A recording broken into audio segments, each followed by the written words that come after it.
meche todo mitole mikudo lewenu egbe yin akro zangbe azanko aton kun egogbe yo mi me yin agbo kwegbe ton le minado mi kumlojo minatuno jo asupa sipo tentin kondo pode na dibo fifa na tin do mi tentin webe makado asu alo kwebe mado asia minado no kumlojo dandame yo ababonu wa isi apako yo wọn ìnáwó tó yọ ní tọ́ntànúwì mo kàn lọ́dọ̀ ní okùn lọ jíró àkwẹ́sìn àpapọ̀ yọ ànàmọ́lọ́ jíró uvere kpede na denu edo egbesi azangwe nlopode amblo wen loji ani chowe debo tunde ana zankwe gbon ne ka indo jiro amaro ko de memo igandi abo ko mede sisi we o edo ko ni disa lo we ni blo don wa jije do pezan we de tome ena wa dagbe nu azosi apako edo ni blo tete we ni malo jenu we ku gemi alu mi ma si blo mi na total mo mi na biblo to we pe mi kan zan we gbanu ko enego mi me kai agbozu kameton le o mi na do mi pum loji mi me odo asu alu mi me do asi o mọ́lọ́jìló kondo pọ́dọ̀ àsopásípò tẹ́ntì bọ̀nù kíkòdè àwàjíjẹ́dè abáka ọdún àsọ àlọ́ àmàwàdọ́ àsìá mẹ́nàdọ́nù kùmọ̀lọ́jì mẹ́nẹ́ àsúnú àlùmẹ́nẹ́ àsínúyọ mẹ́mọ́ kọ́tàn ànádìbla mọ́bọ́ ẹ̀kẹ́lẹ́ mẹ́jọmẹ́ nù mìkáwa àkwẹ́sìn àpákóyọ mẹ́nàdọ́nù lọ́jì planète yọ neptune planète mọ́ kọ́tàn ẹ̀rọdì lọ́jì ènìbló tẹ́tẹ́ kó àkwẹ́ zizanpo ènìbló tẹ́tẹ́ kó àkwẹ́ dídé tọ́ma lè tamẹ́ pọ́npó ènìbló tẹ́tẹ́ kó àkwẹ́ zizan wutuwutu kó mama ẹnafẹ́ ònúmẹ́pẹ́rẹ́ mẹ́kàndọ́nù lọ́kọ́mìtọ́ ẹ̀ka toro le kumbulo jiro mina toro la mena no gansi apako yo mi molo jiro mi ro ganjiro agbazami o ve de kunde mi yo mi klado mi kumbulo jiro azosi apako yo era do mi lo jiro mi don de woja bero azosi apako ya mi don nu yo de woja dora azomi to me yo nu mo koton mi be gbe yo ena yo mi we kwe mi na zan kande nu kunu pogo mi me kan we ro bule yo mi na do mi kumbulo jiro we me odo asu alo we me odo asio planète ne yo venu sur planète mon coton et na les ombo wa imiton et na les vo tijan ilo asupa sipotenti wa me makado aso alo ko me mando asia me na do ni kumlo jiro anituno gan ko lo me planète yo mercure yo planète mon coton et na ho ali mon coton no bo ana di ba pe benjo me di bo na yin wa ina no to ni mi kawa akwesi apako yo me na do ni kumlo jiro uve de kuna de no da kwesi apakwe do igbesi azangbe o nde na pacha we alonu ene uve no ele biro akwesi apakwe yo ana pe o mna mo solution na dandanjawe ni mi wa la mena no gan isi apakwe yo akena evolu ganju agbaza me no we men jemo one jemo lo po kana tun lo jiro azosi apakwe yo ala tun pum lo jiro nu gege na dio da azo to isi apakwe e ka lo di ma donu ha me de o nde bu be do we ni tempo mo blo e na zo mo no ko ina tinwe we kwa kana za 63 mi me kan ya gasale o ba mi yo cancer bodo aso alubodo asiyo mi na do mi kumrejo khomesin ekonomi teti khomesin na je fifa jiro ga egbesi azangbe bo mi lale je mi de conseil konji ganji bo awa jije na bo tin lo mi teti bo mi ma ka do aso aro ko mi ma do asia mi na do lo jiro me gege sin na je toji me gege ana modo igbe amo wan ko de bukuna de me o nlopo de mi mo kun mi na je konton kele mi ne mi na pedo egbesi azangbe o mi wa akwesi apako yo mi na do mi kumlo jiro eja je te ponu mi ji town mi me cancel eja je te ponu mi ji besin kan ko lo me do akwesi apakwe ouve de mi mo ro ko yo me na je te ponji mo kana don lo ko mi to kan cancel kun blo jiro mi no tun lo jiro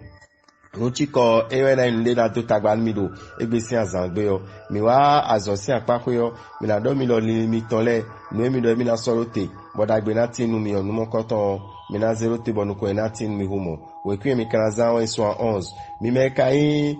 kini le bo ma do asu alo bo ma do asia mi na do mi kumlo jiro mi na tun kumlo jiro uve de bukundero apa ni ko o me na asu mi alo asin mi o mi na di blan pipeto e kai asupa si potenti we o mi na do mi kumlo jiro no kiko na de awajije na de bo hojo do me tenti na supo monu e kai akwesi apako we o mi na do mi lo jiro mi kumo uve de budo apa ni ko o lopo de mi na blo kon we lo jiro e ma za kwe wutu o mo kana do no kumlo jiro ajablu ndebu o we ni ta nko we chiwin bibloto ni mi kawa la mena gan isi apako we o mi na do no kumlo jiro mi mo lo jiro anu ganjiro agbazame mo na bo ganjiro gbigbo me ni mi wa azosin apako yo mi na do no kumlo jiro de ana wibo na so to egbon de ana akhe so to egbon we na so mo no ko na tinu bo tala gbe na tinu egona we kun akana za we kun gbanu ko tongo mi me kai yon da lo jile obodo asu arobodo asio mi na do mi kumlo jiro kan ko lo medion asupa sipole o raje won indonu ideji la lebo je jide donu ideji confiance na lebo jije ndo itenti Weme makaudu asu alo weme maudu asi aboyin fiejo minado no kumblo jiro anakpemede weni ka ayito eni rute mama ekun inu jonu ekun mejo mede ba ya pipegbe o mina kuna nozo mi kuna no poso yi o kan ko ye de mejo mi la bo jo mi le do e won e ma be me de jo bi fi do nu me mo koton o mo kana do weme yin fiejo kumblo jiro alimlo tete da kwezizansi apahwi mola tun kumblo jiro emi ja za kwe debu emi do la lita me ko we chumla zanu mo koton mo nu e kan la me na no gan isi apahwi o nu chi ko na inu do po de na do tagbanu e o won we ni bo ten kombo ni amlo ni pe we do igbesi ansangbe e na so mo so ye na ho analo ganjiro agbazame mi wa aso si apahwi o planet Jupiter e lo di de jiro emi na no po hawe bo nu ele adi la aso si apahwi nu mo koton le bikina ipipa ito bo me tredo no khoto edo mero no mujje do monuele yo anale bado dude jiro nu ko eton we kwa kanaza 97 mi me kan balance le yo bo kodo asu alobodo asio minado mi kumro jiro asu pasi potenti yo FIFA de kondo pode bo mi makado asu alo mado asia bo to loje mi na pe me dagbede bo me mo ko ton ekran me mi de sukuro bibawe me mi kodo mi no lita me pomlo loje ma ka si jiro bo si pe me mo ko ton me pe bi aja ni lopo mi to kan balance le yo minado mi do jiro akwesi apako yo ove pede na lebo dero egbesi azanwe amonu mi lopo de mi na ton la mena kanjio mi na kanjiro agbazame ti o mi kan do mi lojo azosin apako yo mi na do mi lojo tadagbe tin mi nu ko tin mi ayi nu kige na tin na nu dagbero apa mi ton pe lopo mi ton le mi kan do mi kumlojo mi na tun lojiro nde bude mi ja biblogbe yo azosin apako yo mi na tun lojo wi wan e na supo bna lele domi we kwi mi na zan we kwi ten we go mi me kai scorpion le mi na do mi kumlojiro mina tun lojo mi me maudu asu alo mi maudu asia mina tun lojo uvenade nu mi pede do asu pasi potenti nu e kana zombo uvenade o na indojiro nu mogbo na supo hodoru mede o da supo eno na zombo ko mesina wa ko me makaudu asu alo ko me maudu asia mina do nu kumlojo ni wa ina no to eno te kwa de o ero de lojo gbese asangbe o ena di bla ani bla pe me mo koton akwesi apapo yo me tun lojiro nugboe ayi to bi kwe na do akwesi apakwe de ablogum la blo nle do de ablogum la khon le yo nu mo koton anablo e ka loje we ma do uve debo we ma do tamelini yo no ndebo we ana pe obna biblo to sama do aiton we kwe akanaza we kwe atongo bo kana tukum loje la mena no gan isi apakwe yo a vodo ganju agbazame azoto isi apakwe yo e do ni blo tete bo blo tete town bo tun lojiro ndebu de mi ja biblogbe azosi apako yo nu e uvede me nu e ko nu pipe yo e mazeo nu e ka yin planet Jupiter de so e ka ro kwemen tongbe yo e ro dagbe na wan me we bonu ko na tin me we kwen kana zan we kwen atongo mi me ka yin gadato leo bodo asu alobodo asio mina do mi kun lojiro lini gege na do asu pasi potenti de mina blogun wa jije na tin de mina blogun na blogun gege ro pobo nu ko na tin yo ewe na itamele limiton we me makaudu asu alo ko madu asia mina do nu kun lojiro ton ya na tomra pe me na ya sunu alo asinu yo alo to me de ya nkigbe kleunde na pe me mo koton on ni ma patiawe o mo kana do nu kun lojiro akwesi apako yo mina tun lojiro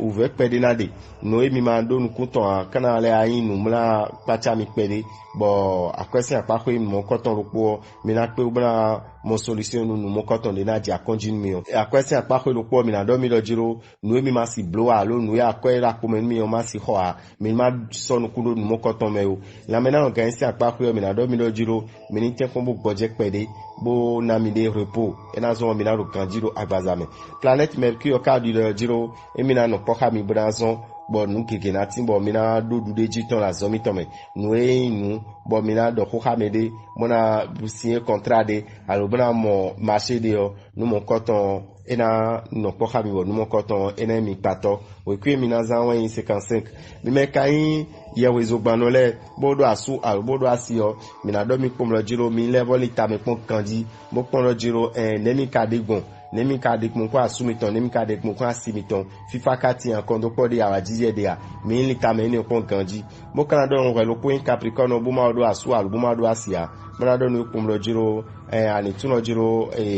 kan ko lo meji ana blo tete mama ana ipe mede bona version me agbe ojine mi ko butene e kan me dagbe debu awon ito ni rotero won isi apa pe nu ko me ma do asu ane Capricorne lo pole mi na do mi no planète yo Pluton planète mon coton mi na desin ouvert pede me bon nous e aho alo nous e akwebe do na zan dan ba ni ro aijin mi o e na do aloto mi bo mi na pe bla bla mon coton ne ka ila me na lo ganji we o mi mo lo ji mi na lo ganji da gbazame lo po de mi na tun we do ji ni chikon mi o mi ni gboje e na zumo mi na le fon ganji we kwin ye mi kan zan we afoton ko ene go bo kan do mi me Capricorne lo pole mi na do mi lo jiro azosi apa ko yo mi ni tun ojo planet ni yo do maso planète mon coton et dans son bon débuter le dia la so si apa ko mi na pe ubna le vodo biblo ya zon ko on de no do tegbe o e on de dio bo we foton dio e no nyonu mi me kai e 50 le o bo mi yo verso mi na do mi me odo asu alo mi me odo asi o mi na tu kon dio planète Saturne o planète mon coton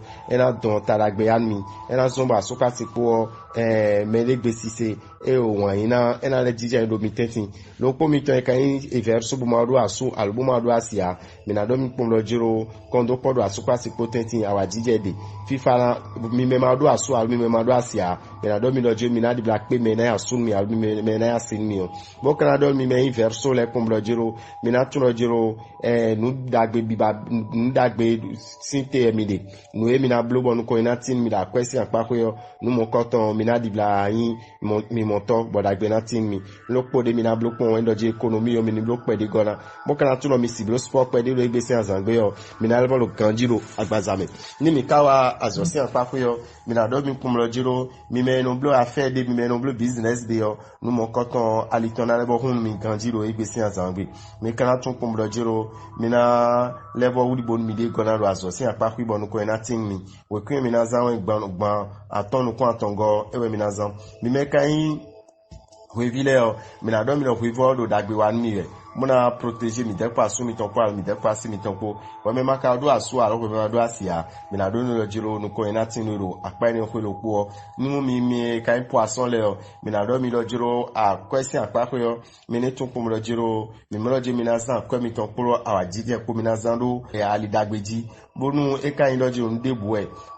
bola do tagban mi di virus no wa lo di microbe no ho mi lo jira gbaza mi ton na lo jogun bo nu mo koton de kun si sepon mi o mi wa azo si apa ko yo mi na do mi kun lo jiro nu gige na ti mo na di o azo mi ton de su si apa ko nu de ka di o on de di o bo we foton di o eno yon me on e malita me ni o ton po e ma di kesino ni o nde buba e don wa nde buba e kan ala zo me o mi na pe o na biblioto we kwe mi na za 90 dame ora habitant ndogbe nlokolo miton blo ma gbe to sifa ni kondo mi biji ena tenmi. Pour ne pas rater les prochains numéros, abonnez-vous à notre chaîne. N'oubliez pas d'activer la cloche de notification. À bientôt.